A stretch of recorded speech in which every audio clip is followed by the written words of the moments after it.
A warning tonight for state lawmakers to all drivers out there. Put down your phone while you're driving or pay up. Yeah, it is a must. Potential fines for anyone caught with their eyes off the road. Those are now attached to new legislation. CBS 46's Haley Mason is live at the state capitol breaking down just how much you could pay just because you decided to send that text. Haley, this is important because really lives are at stake here.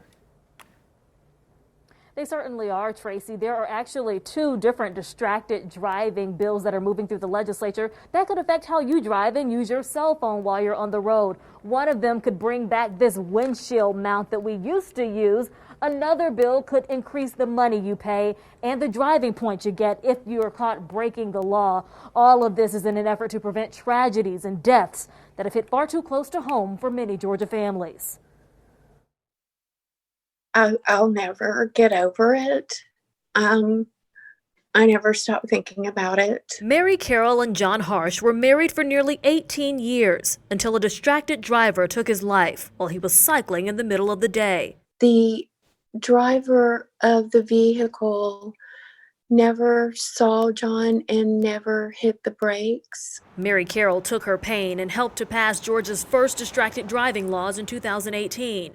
They just really have no idea what that split-second decision can do to someone else's life.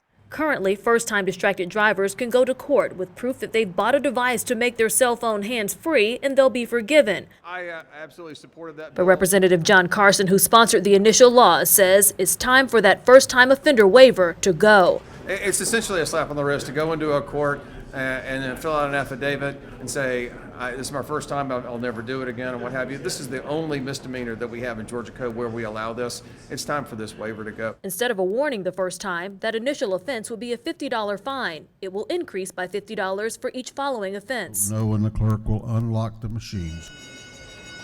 To make things easier, Representative Timothy Barr just passed a bill today in the House making it again legal for drivers to affix their cell phones on the front windshield. It didn't make sense to me, right? We just told folks they couldn't hold their phone, and then it's also illegal now to have that phone in a device held on the windshield.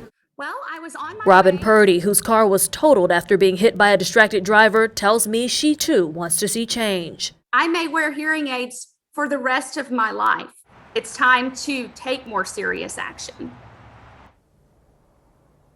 And now the bill set to toughen the fines for first-time offenders. Well, that's moving through its third committee right now, waiting to have a vote here on the House floor. As far as the bill about the window mount, will that pass the House today?